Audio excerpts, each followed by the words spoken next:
kita ini bisa dipertemukan oleh satu kekuatan besar, namanya kekuatan bangsa.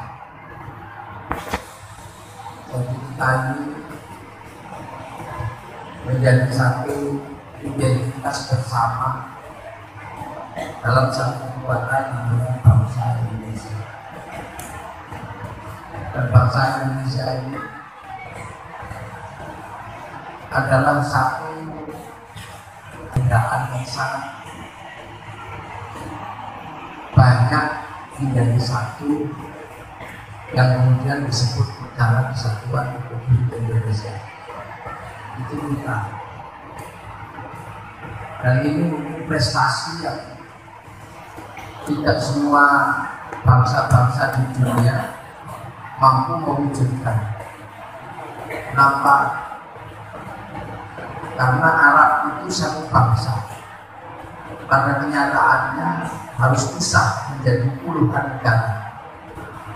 Eropa itu satu bangsa, tapi pada kenyataannya harus pisah menjadi puluhan negara. Tapi kita ini puluhan bangsa, tapi mampu bersatu dalam satu negara, Kesatuan Republik Indonesia.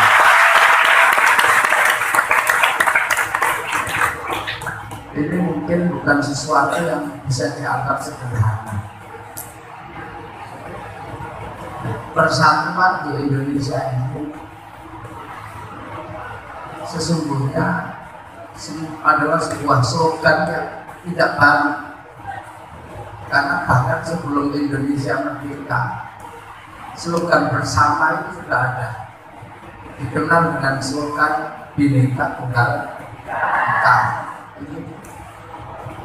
Berbeda-beda tetapi tetap satu. Artinya bahwa perbedaan itu bukan barang baru di Indonesia, itu barang lama. Jadi yang namanya orang Indonesia ini jadi seperti ini ya dari dulu. Makanya kalau ada orang-orang yang mencoba pengen mandiri dan tidak bersatu dengan yang lain, itu secara otomatis akan mendapatkan perlawanan dari bangsa ini secara langsung. Karena bangsa ini dari dulu bersatu.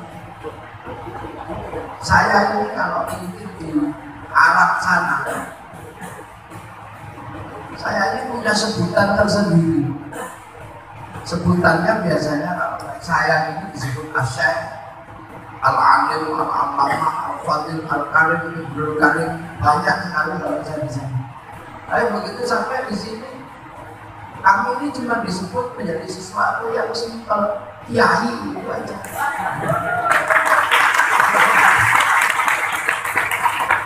Dan kiai itu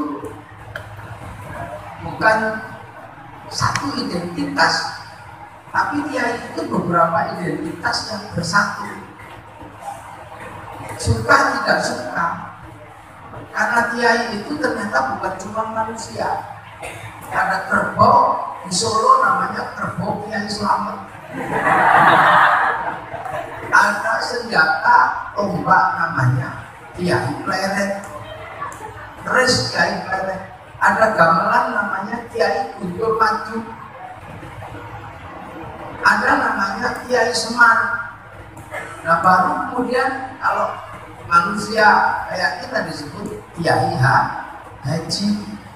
Jadi kita ini makanya kalau para kiai ngumpul nggak bisa dibahasakan Arab menjadi jamak uyaha itu nggak bisa. Karena kiai ini sebenarnya bukan sesuatu yang baru. Kemudian istilah sholat itu juga kalau di sini menjadi sembahyang, dan sembahyang itu bukan cuma Islam.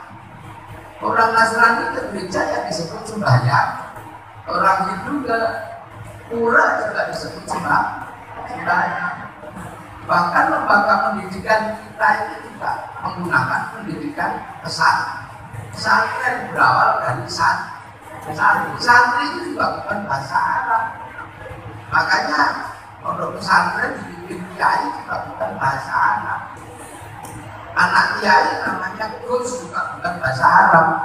Makanya kalau dijamakkan menjadi bawakis juga pas. Nah ini hanya terjadi di Indonesia. Dan simbol persatuan itu tidak hanya terkait dengan manusia, bahkan beberapa hal yang bersifat kebutuhan harian di sini itu bersatu. Hanya orang Indonesia seluruh roda dua itu bersatu dalam nama Honda. Itu hanya orang Indonesia. Honda apa? Mio. Ya semenjak kapan Mio itu menjadi Honda? Dan Mio itu Yamaha. Tapi bagi orang Indonesia ya semuanya Honda. Seluruh mie instan itu bersatu dalam nama Sari. Seluruh minuman botol bersatu dalam nama aku. Seluruh pompa air bersatu dalam nama saya. Bahkan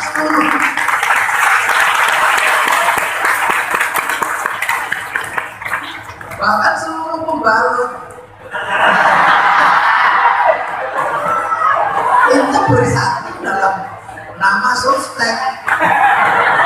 Itu hanya orang Indonesia. Jadi memang orang Indonesia itu selalu punya sistem untuk bersatu. Ada orang mati ya bersatu. Iya sampai 7 hari ngumpul bacakan doa. Yang hafal Quran ya khataman Quran, yang cuma hafal Yasin ya Yasin, yang cuma tahunya Qul ya Qul. 40 hari bersatu lagi bersama-sama. Bahkan kalau sudah setahun bersatu dalam khol orang mati. Makan bersatu orang Indonesia. Jadikan satu namanya tuh bersatu. Nanti kalau pada berantem baru dibagi. Itu orang Indonesia. Ayam itu bisa dipotong-potong, tapi kalau disembelih dijadikan satu namanya itu baru datang dipotong-potong. Jadi bahkan nggak makan pun kita ini bersatu, karena makan nggak makan pun.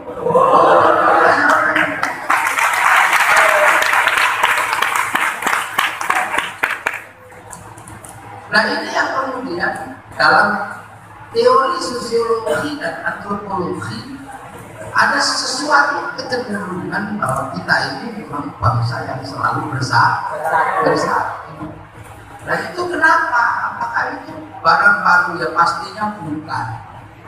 Tapi bangsa kita ini sebenarnya bangsa yang sudah pengalaman juga.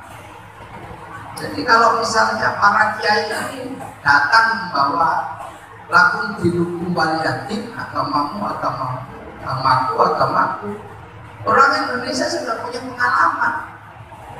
Jadi sudah punya pengalaman yang namanya agama itu bentrok, itu sudah punya pengalaman di Indonesia.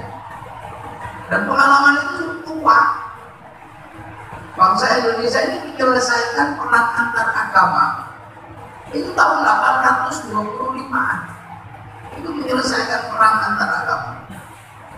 Agama apa yang waktu itu perang besar? Agama Hindu sama Buddha. Itu perang besar karena melibatkan dua bangsa. Satu yang namanya Wangsa Sanjaya, yang satu namanya Wangsa Shailendra. Wangsa Sanjaya itu Hindu, Wangsa Shailendra itu Buddha. Yang sesungguhnya dari bangsa yang sama. Semua dari bangsa Sanjaya sebenarnya. Karena bangsa Sanjaya adalah bangsa yang berangkat dari keturunan Sanjaya.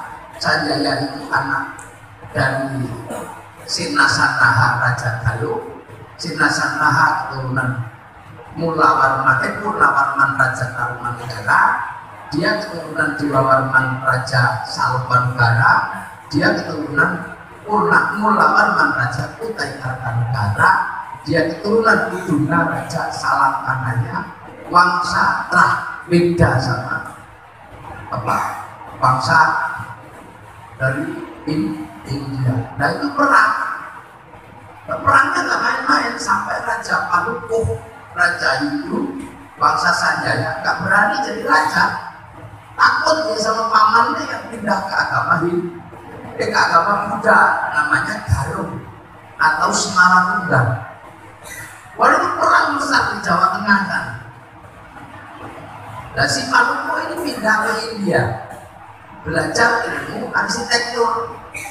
Di sana pulang dikenal dengan nama Resi Gunadharma. Nah, si Garung bergelar Semaratungga. Oh, ini begitu menang-menang dengan orang Hindu, ketika mau bikin candi nggak bisa karena nggak punya arsitek. Carilah arsitek Hindu, arsitek Buddha nggak ada. Akhirnya ada candi Buddha, tapi yang bangun orang Hindu. Maka lahirlah sebuah candi dengan nuansa Hindu pada candi Buddha, namanya Sambara Budura, yang dikenal dengan nama Borobudur. Nah, makanya dari itu terbantahkanlah bahwa Borobudur adalah bangunan Nabi Sulaiman. Bukan, Nabi Sulaiman tidak bangun Borobudur. Karena Al-Qur'an Muqaddasah itu bukan Sulaiman, tapi Palestina. Jadi Nabi Sulaiman tidak berasal dari Sulaiman.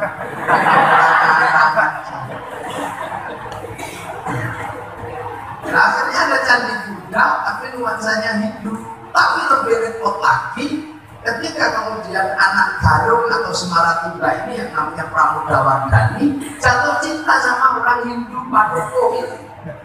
Akhirnya yang dulunya anti Hindu mau tidak mau menikahkan anaknya yang jatuh cinta sama Hindu.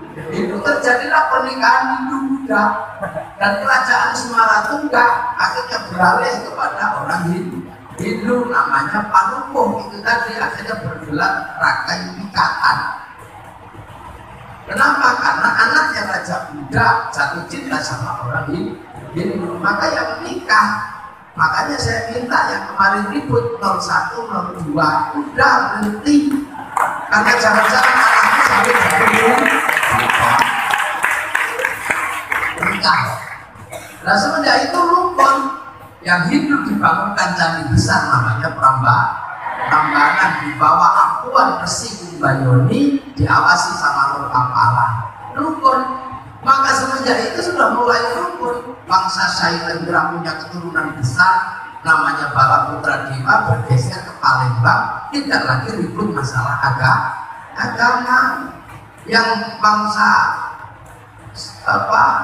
Sindok bikin bangsa Isana, geser ke timur, bikin kerajaan Daha, Kadiri, dan akhirnya lahirlah Singasari. Karena Kertajaya perang dengan Enaro tahun 1222. Akhirnya Singasari juga jadi besar karena nggak lagi ribut masalah agama. Singasari menguasai 2/3 dunia. Dan di zaman Majapahit, titik rentan itu dipersatukan dalam Bhinneka Tunggal Ika oleh Mutan Tular dalam sebuah tulisan di kitab Sutasoma. Maka sebenarnya semenjak itu bangsa ini sudah menyelesaikan problem konflik agama, dan semenjak itu saling jaga. Yang Hindu jaga Buddha, yang Buddha jaga Hindu. Jadi makanya kalau sekarang ada bangser jaga gereja, nggak usah kaget. Kenapa? Karena itulah warisan asli bangsa Hindu. Jadi ada akarnya. Makanya yang Hindu di Bali pecalang jaga masjid, yang di Selandia Baru yang terpaksa yang jaga masjid juga orang Nasrani. Makanya Kalsum sekarang itu. Jadi kita sudah menyelesaikan hal-hal besar, dan semenjak itu bangsa ini menjadi bangsa besar. Bangsa ini mampu menaklukkan Mongolia. Satu bangsa yang mampu menaklukkan Arab, menaklukkan Cina, menaklukkan Eropa, takluk dengan bangsa Nusantara, namanya Singasari. Takluk. Makanya bangsa ini sebenarnya punya potensi untuk bersatu dan memiliki apa saja. Jadi bangsa ini setara dengan bangsa yang lain, nggak ada bedanya.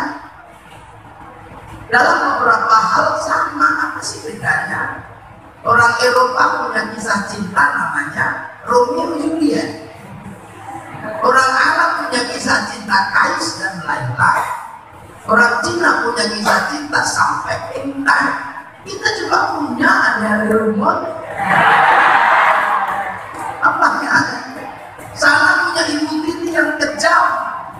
menghasilkan kisah cinta Cinderella. Kasihan anak-anak tiri. Tapi apa kita nggak punya cerita ibu tiri yang kecap? Punya. Bawang putih, bawang merah. Punya. Saya punya laki-laki yang kuat namanya Samson. Kita punya Bondowoso. Makanya ada Bondowoso. Terus anak punya kisah binatang bisa ngomong namanya kura-kura ninja. Kita punya Kanjeng Widi. Apa yang tidak kita miliki? Makanya kalau kita berbicara tentang bangsa Indonesia ini hari ini bangsa yang lengkap, yang utuh. Arab punya alat musik namanya terbang, terbuat dari kayu dan kulit. Eropa punya alat musik namanya gitar, terbuat dari kayu dan tali. Tapi Nusantara punya alat musik namanya gamelan, terbuat dari logam. Hanya bangsa yang menguasai ilmu pertambangan yang maju dan penguasaan metalurgi yang mapan mampu membuat alat musik dari logam. Ini sebenarnya adalah satu kekuatan yang dimiliki oleh bangsa Indonesia, dan bangsa Indonesia ini bangsa yang paling beraneka ragam. Orang Eropa itu punya hantu namanya Casper, orang Amerika Dracula, orang Arab jin. Kalau orang Indonesia nggak bisa dihitung. Hantunya banyak kewe gumber, keberibung, kuntilanak, jerangkong, oriju, banyak. Makanya bangsa ini beraneka ragam. Bahkan bahasanya pun beraneka ragam. Sampai tingkatan-tingkatan tertentu ada.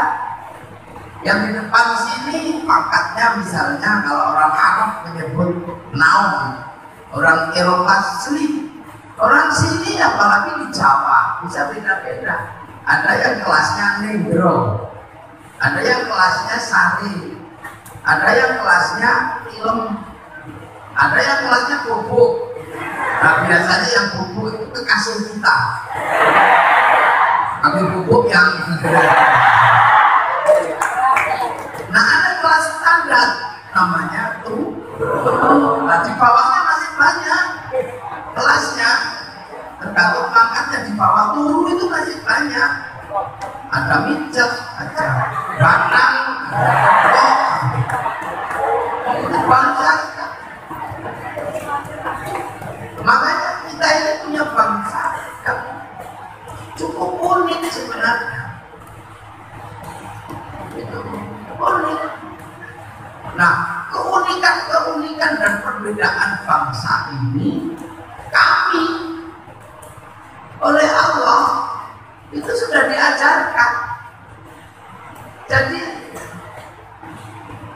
Islam itu sudah diajarkan. Makanya kaum muslim kalau sudah urusan seperti ini pasti paling depan. Karena yang berbeda-beda itu sudah diajarkan bahwa manusia itu dijelaskan kepada Rasulullah berbeda-beda. Makanya pesan kepada Rasulullah, ya ayuhan nas, ya manusia, ya Muhammad sampaikan ya, bahwa manusia itu pertama aku bikin laki-laki dan perempuan, kemudian setelah itu aku bikin berbangsa-bangsa, bersuku. Waja'alnakum syu'uban wa qabailah agar kalian saling kenal-mengenal. Kenapa pesan itu diberikan ke Nabi Muhammad? Ya karena Nabi Muhammad itu jadi nabi ketika manusia sudah berbangsa-bangsa dan bersuku. Karena Nabi Muhammad ini nabi terakhir, nabi di mana manusia sudah beda-beda. Kalau Nabi Adam sih belum berbangsa-bangsa, belum bersuku-suku. Nabi Adam itu bangsa masih satu keluarga. Dan tinggi besar 60 dirok, sedirok itu segini. Berarti sekitar 56 meter. Ini yang menjelaskan bahwa dinosaurus. Jadi Nabi Adam itu tinggi besar, makanya kadalnya segede dinosaurus. Jadi pada zaman Nabi Adam dinosaurus itu kadal. Ada itu betul besar Nabi Adam dan itu satu keluarga. Makanya masalah yang timbul hanya masalah pernikahan antar saudara. Kan jauh. Umat Nabi Ibrahim ya cuma di Mesir situ, maka tanggung jawabnya cuma satu bangsa ngurusin Namrud, dan mainnya juga belum jauh, belum piknik sampai ke sini. Umat Nabi Ibrahim belum ketemu sama orang Mesir, baru ketemu sama orang Filistin sama Mesir, itu aja ribut. Umat Nabi Nuh sekampung, jadi jauh karena dilemparkan banjir. Umat Nabi Musa mainnya baru sampai Mesir dan Filistin. Tapi ketika Nabi Muhammad jadi Nabi, Jember sudah ada manusianya, Afrika sudah ada manusianya, Arab masih ada manusianya, Eropa sudah ada manusianya. Tapi entah gimana ceritanya, ketika manusia itu pindah, manusia jadi berbeda-beda.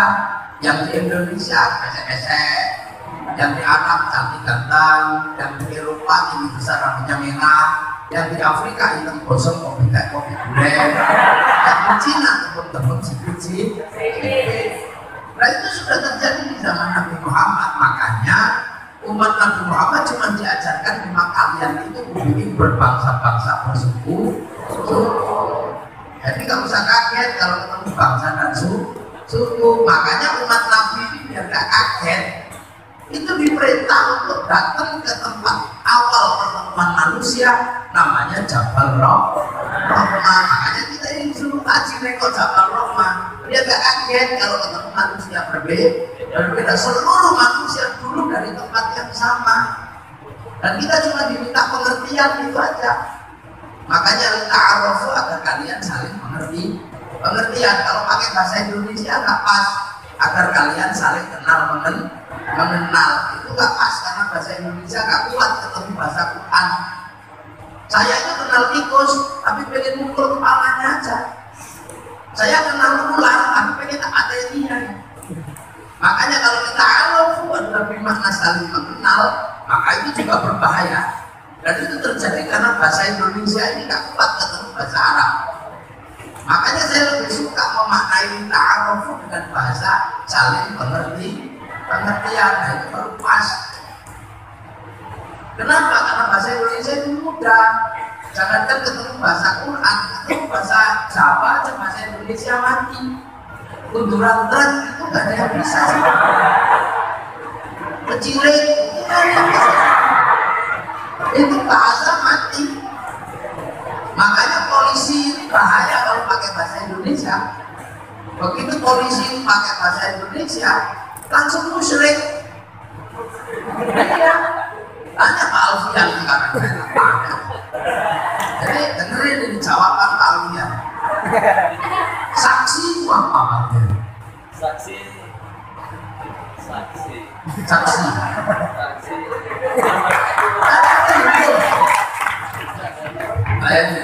Dalam arti saksi adalah alat bukti dari untuk satu penanganan kasus pidana.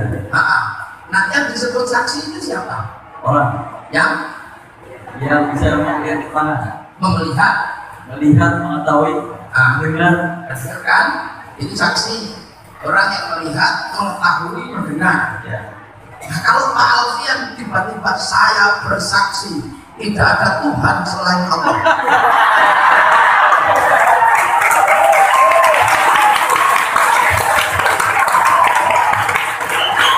Itu apa nggak bohong itu? Oh nggak melihat kok bersaksi. Jadi saya bersaksi tidak ada Tuhan selain Allah. Apa sampai pernah melihat Allah? Tidak bisa. Makanya ini bahasa berbeda. Nah itu makanya kalau pakai bahasa hukum, saya bersaksi sampai pernah lihat. Nah, bahasa saksi. Makanya kalau pakai bahasa paling mudah, itu memang susah. Makanya jangan menggunakan bahasa bersaksi dalam bahasa hukum manusia dengan hukum syahadat kepada Allah. Kalau dimaknai kata mereka, tetapi kan kita sudah maklum. Jadi bahasa itu ada permaklumannya. Oh iya, maksudnya bersaksi itu ya iqtiqadun bil qaul. Nah, kalau itu sih nggak masalah jadinya. Makanya bahasa ini maklumat. Makanya kalau bahasa Jawa enak, anak seni ingsun, anak seni iqtiqadun bil qaul. Allah ilaha illallah orang pengiran kata disembah lawan hakul maujud illallah kami Gusti Allah. Bismillahirrahmanirrahim. Dengan menyebut asma Allah yang maha pengasih lagi maha penyayang, itu ketemu sama dua orang ahli juga nggak selesai. Apa bedanya pengasih sama penyayang? Tapi kalau pakai bahasa lokal enak. Ar-Rahman dan kamulas asing dalam dunia dan akhirat, Ar-Rahim kamulas asing dalam akhirat belum orang. Jadi bahasa, tapi jangan diperdebatkan karena ini adalah standar orang berbahasa yang semuanya maklum. Seperti sehari aku tidak bertemu denganmu, mati aku. Itu juga gak bisa, dimana itu musyrik kan ya. Masa sehari gak ketemu mati. Tapi kita maklum karena ini orang jatuh cinta. Itu biasa, itu sama bahasa itu ada maklumnya. Ingin mati bila tak ingat dosa, ingin rasanya pulang terakhir ibu. Ya kita maklum lah. Kalau bahasa itu kita pahami apa adanya, ribut. Masa kepalamu segede itu kembali. Dan makanya kita ini diminta oleh Allah diajarkan umat terakhir agar tidak ribut ketika ketemu bangsa yang berbeda, disuruh dekor Jabal Roh. Tempat bertemunya Nabi Adam dan Siti Hawa. Makanya orang Islam biasa aja ketemu bangsa berbeda karena sudah nengok Jabal Roh. Dan dari situ manusia berbeda. Itu berbeda yang di Arab cantik ganteng, ya kita mesti pengertian gitu aja. Karena orang Arab gak ada air, makanya dibikin cantik ganteng. Kalau dia gak mandi tetap cantik tetap kan. Nah, kalau dibikin jelek itu ya mandi tambah jelek. Ya kita pengertian aja. Orang Eropa kenapa tinggi besar rambutnya merah? Ya karena di sana ada musim dingin. Kalau dibikin kecil-kecil gini, kedinginan mati. Gede. Karena orang Eropa tidak punya matahari kalau musim dingin, sehingga kehilangan ultraviolet, pigmen kulit berubah, bintik-bintik kayak kulit tokek. Makanya mereka lari ke Indonesia berjemur di pantai-pantai Indonesia. Itu bukan pornografi, itu berjemur. Makanya Pak Wakil Bupati jangan bikin perda syariat, turis masuk ke Indonesia agak berubah.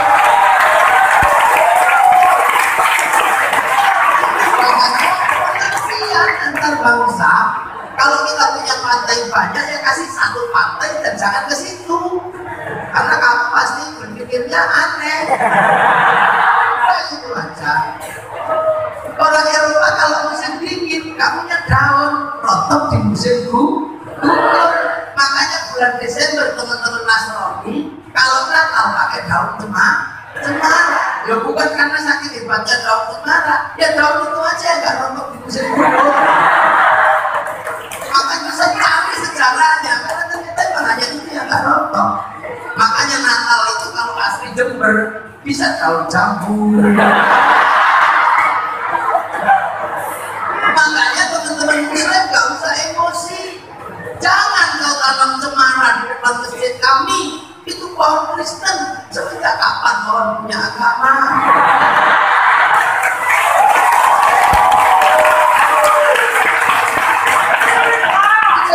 Kita ini diajari dari awal bahwa manusia itu berbangsa-bangsa. Itu dari awal. Makanya kita diajari bisa menerima. Yang Afrika kenapa itu gosong? Ya kita terima kenyataan itu. Di sana ada singa, makanya dibikin hitam karena kalau dibikin putih dikejar singa itu datang. Ini kan kita lihat awal akan mengerti. Orang itu membangun pengertiannya ya suka-suka kita. Cina kenapa tembang sipit? Kalau musim dingin di sana salju turun, mataharinya keluar, makanya silau.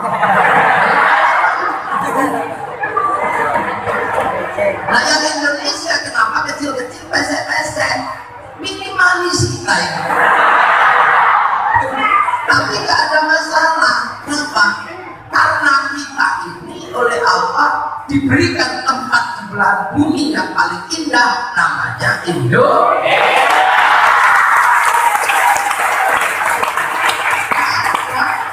Saya ini kalau mungkin zaman dulu dikenal dengan nama Ibnu Batutoh saya. Karena pekerjaan saya keliling. Baru seminggu yang lalu saya pulang dari daratan Cina, dari Hongkong, dari Korea, jalan-jalan aja. Lihat. Saya kalau ke Afrika, lihat oh ternyata tempat paling enak itu Indonesia. Kalau saya ke Siberia, nggak bayangkan min 41 derajat. Kencing itu belum selesai udah kering. Dan ada orangnya. Kemana-mana naik anjingnya gede-gede, namanya Siberian Husky. Namanya aja cakep ya, Siberian Husky. Coba kalau nanti ada teman namanya Siberian Husky.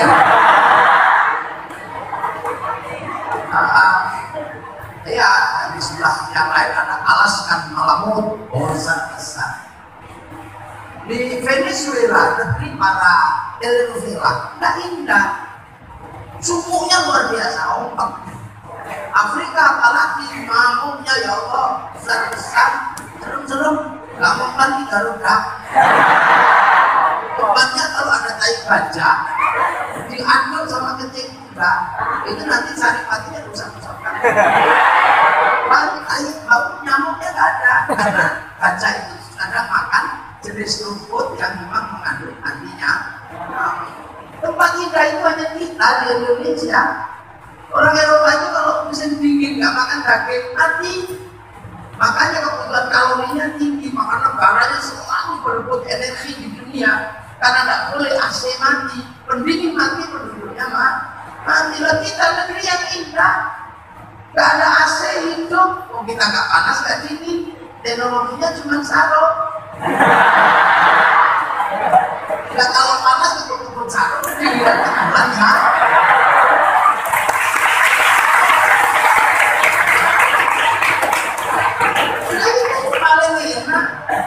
Orang sana sampai susu dikeraskan namanya keju, susu dibusukkan namanya yogurt.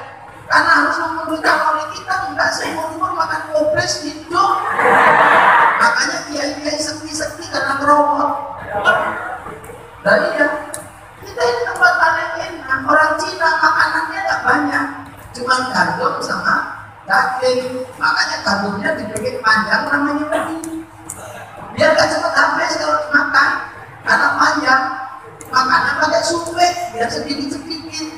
Coba dari cawok pakai aham cepat. Cara makan paling indah kan cuma orang Indonesia.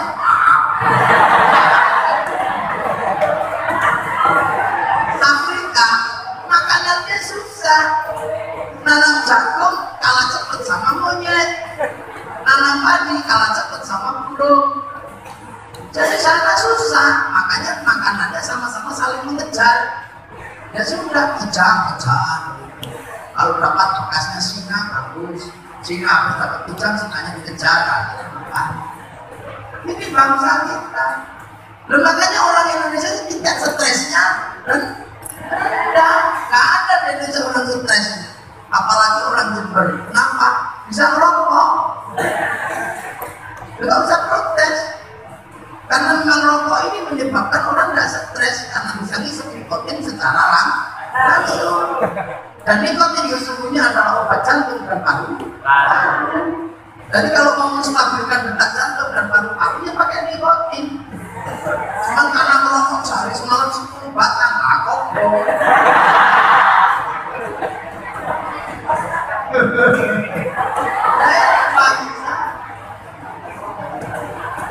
nah itu makanya orang Islam dimanapun nggak ada yang rasis, membedakan bangsa nggak ada. Kalau perang itu paling rebutan ekonomi kan ada orang lain. Orang Eropa nggak mengerti perbedaan bangsa karena dia manusia yang landlock, terkunci di dalam pulau. Makanya orang Eropa nggak ngerti manusia berbangsa-bangsa itu awalnya nggak ada yang ngerti. Taunya orang baik itu ya ras Arya itu, ras putih. Makanya ketika Christopher Columbus menembus Tanjung Harapan, dia kaget lihat Afrika. Wah, ada orang itu di Tenggoso, neraka. Karena dalam keyakinan Eropa orang yang nakal dan baik disiksa di neraka dan nggak boleh mati, dibakar biar bisa disiksa terus. Makanya oleh Christopher Columbus orang Afrika ditembaki. Kenapa? Membantu pekerjaan Tuhan yang belum selesai. Hasilnya apa? Seluruh perbudakan diambil dari Afrika. Sampai orang Afrika perempuannya cantik itu nggak ada telinganya, dipotong bibirnya untuk menghindari perbudakan. Lahirlah sebuah cerita perbudakan yang sangat mengerikan dari Afrika, namanya Amistad, manusia lambuka kapal. Manusia ditumpuk di dalam kapal untuk diperbudak di Eropa.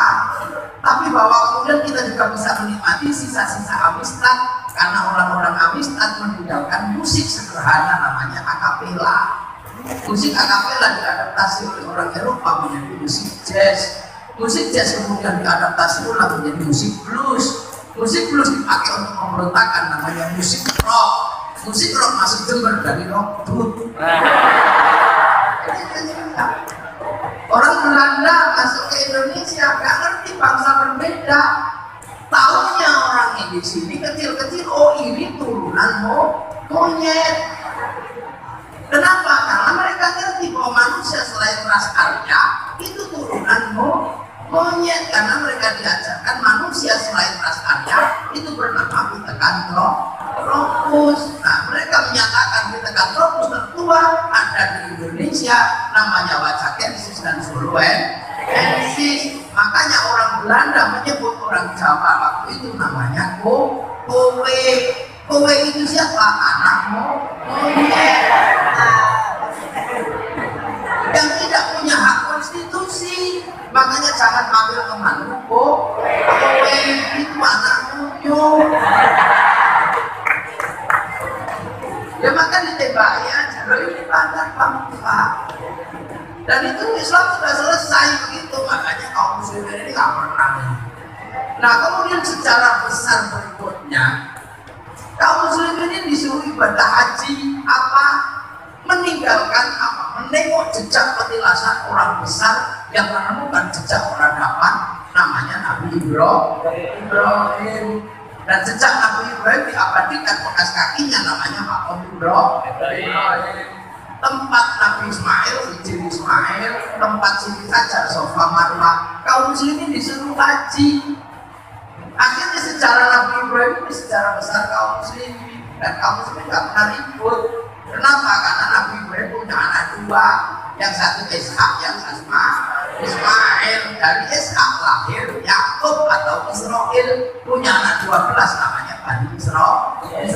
Dari Bani Israel lahir Nabi Musa, punya kitab Taurat, punya agama besar namanya Yahudi. Sekarang pusatnya masih ada di sekitaran Palestina sana. Dari Bani Israel lahir Nabi besar namanya Isa, punya kitab Injil, punya agama besar namanya Nasrani, punya pusat kota namanya Vatikan. Dan Islam keturunan Nabi Ismail punya pusat kota besar namanya Masjidil Haram. Dan dulu kalau ketemu biar gak ribut, Nabi Muhammad diangkat ke langit Israel, diselesaikan urusan minal Masjidil Haram minal Masjidil Aqsa. Masjidil Aqsa Bani Israel, Masjidil Haram Nabi Muhammad. Dan sudah kalian antar saudara. Makanya kalau kalian ketemu nanti dan gak bisa saling bersatu, ya sudah saling mendoakan. Kama barokna ala sayyidina Ibrahim wa ala ali sayyidina Ibrahim. Ali Ibrahim itu siapa? Ya keturunan Ibrahim. Semuanya Nabi Muhammad yang jadi Yahudi, yang jadi Nasrani, Ali Ibrahim. Makanya terus Rasulullah bikin kesepakatan besar namanya Piagam Bani. Jadi teman dia jadi nggak ribut. Makanya kaum muslimin biasa aja, ketemu yang Nasrani, ketemu yang Yahudi, dan hari ini ketemu semua. Ini masalahnya. Ini kan manusia milik, ini ya manusia yang ketemu semua. 20 tahun yang lalu kita nggak ketemu Afrika. Ketemu Afrika saja nunggu flora dan fauna. Itu pun kadang siarannya diganggu Pak Harmoko. Tapi anak milenial sekarang ketemu, yang penting punya handphone. Mau ketemu Afrika Afrika tinggal ketik tanggung Afrika. Kalau mau iseng bokong India. Di sini. Ini anak model baru, ketemu semua. Hari ini kita ketemu semua. Kita ketemu dengan orang Korea, walaupun tidak datang orangnya, Samsungnya datang. Kita kalau pergi haji ketemu orang Yahudi, karena yang bisa bikin pesawat orang Yahudi. Makanya kalau Yahudi mati, kita pergi hajinya renang. Kita ketemu dengan orang Nasrani dimanapun hari ini. Karena apa? Perempuan kalau mau cantik pakai bedak dari Prancis Nasrani. Karena bedak Jember orang nggak mau. Beras ditumbuk ya belum deh. Kita ketemu hari ini semua antar bangsa. Orang Jepang nggak datang, mic-nya datang. Kalaupun Cina nggak datang, kipas anginnya datang. Ya orang Singapura walaupun nggak datang, kondomnya datang. Gimana coba?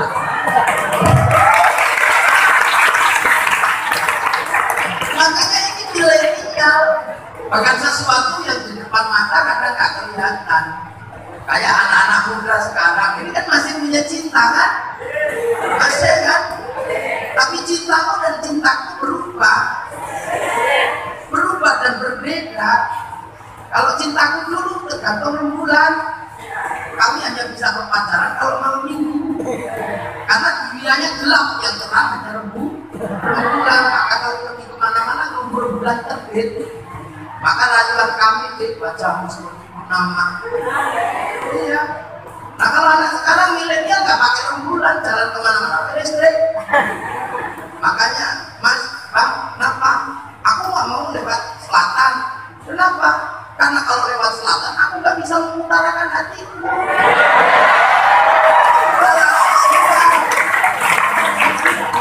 Aku nggak mau lewat yang jalur selatan itu. Kenapa? Karena kalau aku lewat jalur selatan, aku nggak bisa mengutarakan isi hatiku. Gak ada lagi deh wajahmu seperti purnama. Kenapa? Apa bapakmu sih penjara? Kenapa? Karena engkau mampu memenjarakan aku dalam hati. Nah ini anak-anak milenial.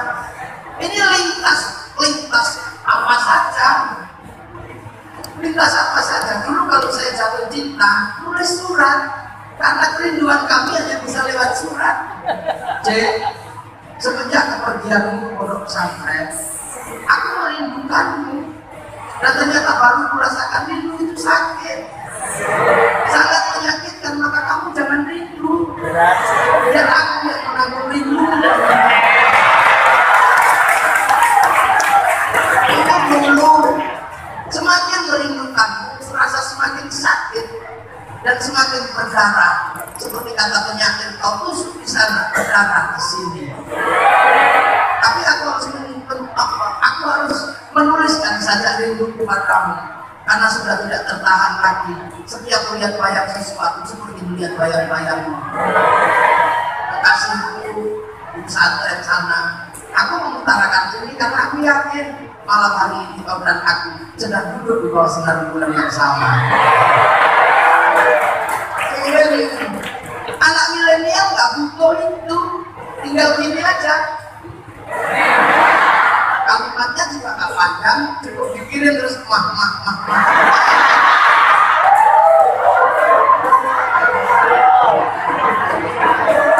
Ini anak milenial.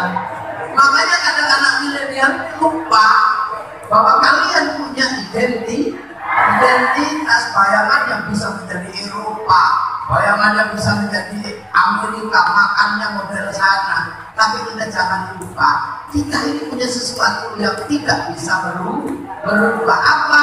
Kita punya batas terakhir namanya bangsa. Walaupun kamu lebih Arab dari Arab, kamu tetap akan ditanya ketika masuk Arab, mana identitas bangsamu, mana pasportmu. Masuk Amerika, kamu akan ditanya mana pasportmu. Nah inilah pertahanan terakhir anak-anak milenial. Makanya anak milenial ini waktunya ketemu semua. Nah inilah saatnya kerukunan itu harus ada, karena nggak bisa.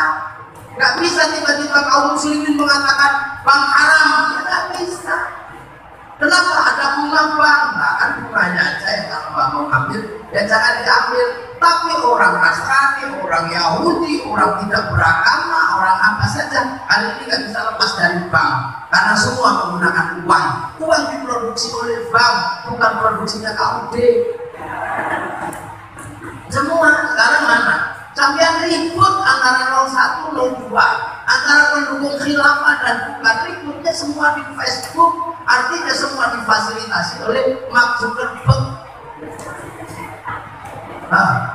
Ya kan semua difasilitasi oleh WhatsApp. Yang nggak punya kemandirian apa saja, mau nyimpen gambar yang cantik difasilitasi oleh orang Jepang namanya kamera. Inilah maka ini saat sekarang inilah kita mesti punya pengertian perbedaan antar bangsa, antar suku, antar wilayah. Ini Indonesia berhasil menyelesaikan ini semua karena kita punya nenek moyang yang memang ingin selalu bersatu, dan itulah yang menjadi jawaban kenapa Eropa satu bangsa menjadi puluhan negara, Arab satu bangsa menjadi puluhan negara, dan kenapa kita ini bersatu dalam puluhan bangsa menjadi satu negara, kesatuan Republik Indonesia. Itu mesti dijelaskan. Nah itulah yang mungkin mukadimah bisa saya sampaikan. Nanti lanjutnya bisa kita teruskan lagi ya. Masih ada yang ngomong kan banyak? Monggo beliau. Assalamualaikum warahmatullahi wabarakatuh.